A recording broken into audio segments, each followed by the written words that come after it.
गुंडीचा मंदिर आगरे तीन रथ प्रथमे तालध्वज परे दर्पदलन और शेष में पहुंची कालिया ठाकुर नंदीघोष गतकाली बड़दाण्डे अटकी तीन रथरे आज सकाळू समस्त देवनीति संपन्न हेबा परे सकाळ प्राय 9:45 गड़ी तालध्वज रथ यापर दर्पदलन और नंदीघोष रथ टणा जाइथिला। दिन 1:10 सुधा समस्त तीन रथ गुंडीचा मंदिर आगरे पहुंची जाइछंती। आज रथरे ठाकुरंक समस्त नीतिकांति हेब। आसंता काली चतुर्धा मूर्ति आड़प मंडप को विजे करिवे। एथिपई आसंता काली अपराह्न गोटी पहंडी रे जन्मवेदी को विजे करिवे श्रीजीउ। सोमवार दिन श्रीजीउ को आड़प मंडप रे दर्शन करि परिबे श्रद्धालु।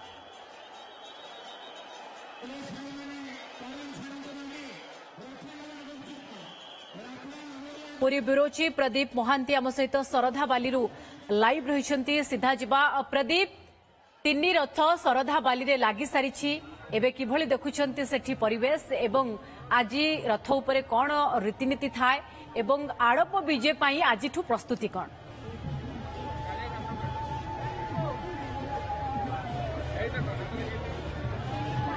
पूजा आप जानते महाप्रभुଙ୍କର घोषयात्रा महाप्रभु आषाढ़ शुक्ल द्वितीया तिथि बाहरी श्रीमंदिर घोषयात्रा बाहरी आज दिन 1टाए सुधा महाप्रभु नंदीघोष रथ महाप्रभु आसी पहुंचला गुंडीचा मंदिर में। गुंडीचा मंदिर में तीन रथ आसिक दंडायमान रही जेहेतु गुंडीचा मंदिर महाप्रभु आड़प मंडप जन्मविधि नवदिनात्मक नवदिन खेल खेलवाई महाप्रभु भक्तजन को दर्शन देवाई आड़प मंडप को विजय करेंगे। आसंता काली संध्या समय महाप्रभुଙ୍କର आड़प मंडप को विजय करेंगे श्रीजीउ।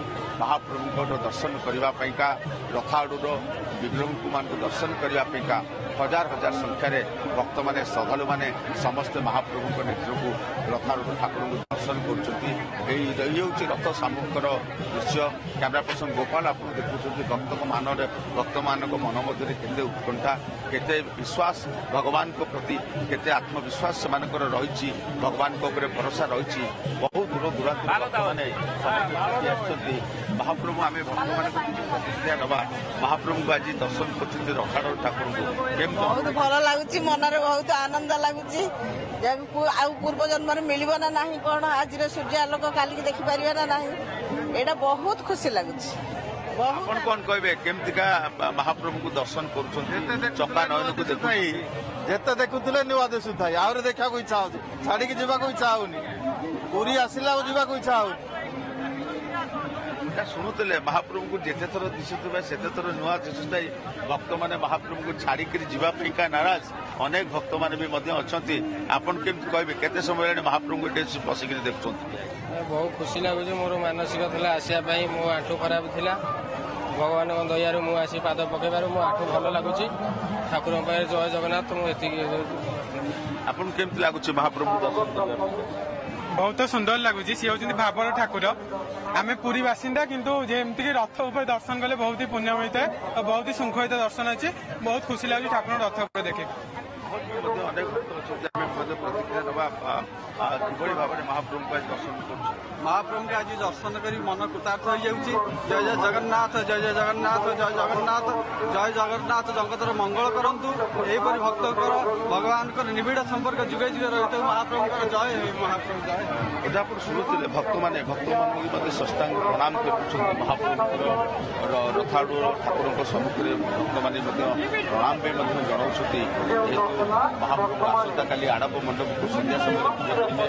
दीप पूजा बसुचे भी महाप्रभु रथ को देखो दीप पूजा प्रस्तुत चली दीप पूजा बसो परवर्ती समय रथ उपर नीति रहीतु जगन्नाथ महाप्रभु मुठाई खिचाड़ी भोग खाई महाप्रभु आसी नवदिनात्मक यात्रा आसंता काली बाहुड़ा काली महाप्रभु आड़प मंडप विजय करेंगे पहंडी विजय करेंगे एवं गोटी पहंडी महाप्रभु विजय करेंगे।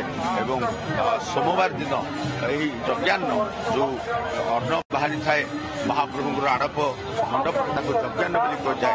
ଏ ଯଜ୍ଞାନକୁ ଯିଏ ପାଏ ଅନନ୍ତ କୋଟି ପୁଣ୍ୟ ମିଳିଥାଏ ବୋଲି ମଧ୍ୟ ବିଶ୍ୱାସ ରହିଛି। ଏଇ ହେଉଛି ଆଧ୍ୟାତ୍ମିକ ପରିବେଶ। ଗୁଣ୍ଡିଚା ମନ୍ଦିର ସମ୍ମୁଖରେ ଭକ୍ତମାନେ ରହୁଛନ୍ତି, ଦୀପ ଲଗାଉଛନ୍ତି, ମହାପ୍ରଭୁଙ୍କୁ ଡାକୁଛନ୍ତି, ପ୍ରଭୁ ଜଗତର କଲ୍ୟାଣ କର, ସମସ୍ତେ ସୁଖ ଶାନ୍ତିରେ ରୁହ। ଆପଣ କଣ କହିବେ, ମହାପ୍ରଭୁ କେମିତି ଦର୍ଶନ ହେଲା? ନାଇଁ ଆଜି ଭଗବାନଙ୍କର ପୁରା ଖୋଲା ଦର୍ଶନ ହେଲା, ଆଉ ବଡ ଶାନ୍ତି ଲାଗିଲା। ଆମେ ବହୁତ ଇଚ୍ଛା କରିଥିଲୁ କାଲି ଆସିବୁ ବୋଲି, ଆସିପାରିଲୁନି, ଆଜି ଆସିକି ଦର୍ଶନ ହେଲା ଭଗବାନଙ୍କ। ବହୁତ ଖୁସି ଲାଗିଲା ଜଗନ୍ନାଥଙ୍କୁ ଏତେ ଦୂରରୁ ଆସିକି ଦେଖିକି। ରଥ ଉପରେ ମହାପ୍ରଭୁ ଅଛନ୍ତି, କଣ ମାଗିଲେ?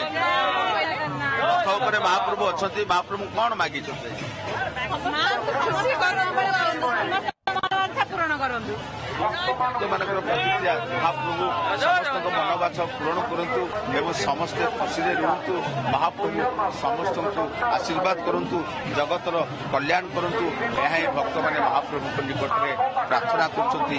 ଏ ହେଉଛି ସେଇ ଜଗନ୍ନାଥ ମହାପ୍ରଭୁଙ୍କର ମହିମା। ସେଇଥିପାଇଁ ତ ଦୂର ଦୂରାନ୍ତରୁ ଭକ୍ତମାନେ ଦୌଡ଼ି ଆସିଛନ୍ତି, ଛୁଟି ଆସିଛନ୍ତି ଶ୍ରୀକ୍ଷେତ୍ରକୁ ମହାପ୍ରଭୁଙ୍କର ଘୋଷଯାତ୍ରା ଦେଖିବା ପାଇଁ। ଘୋଷଯାତ୍ରାରେ ବାହାରିଥିବା ମହାପ୍ରଭୁ ଆସି ଗୁଣ୍ଡିଚା ମନ୍ଦିରରେ ପହଞ୍ଚିଛନ୍ତି। ଆସନ୍ତାକାଲି ହେବ ବାହୁଡା ପହଣ୍ଡି, ଆଡ଼ପ ମଣ୍ଡପକୁ ବିଜେ କରିବେ ମହାପ୍ରଭୁ, ପହଣ୍ଡି ବିଜେ କରିବେ। ରଥାରୂଢ ଦିଅଙ୍କୁ ଦର୍ଶନ ପାଇଁ ଇଏ ସନ୍ଧ୍ୟା ସମୟରେ ବି ପ୍ରବଳ ଜନସମାଗମ, ଯାହା ଆପଣ ଦେଖୁଛନ୍ତି। ବହୁତ ବହୁତ ଧନ୍ୟବାଦ ପ୍ରଦୀପ, ଆପଣଙ୍କ ସୂଚନା।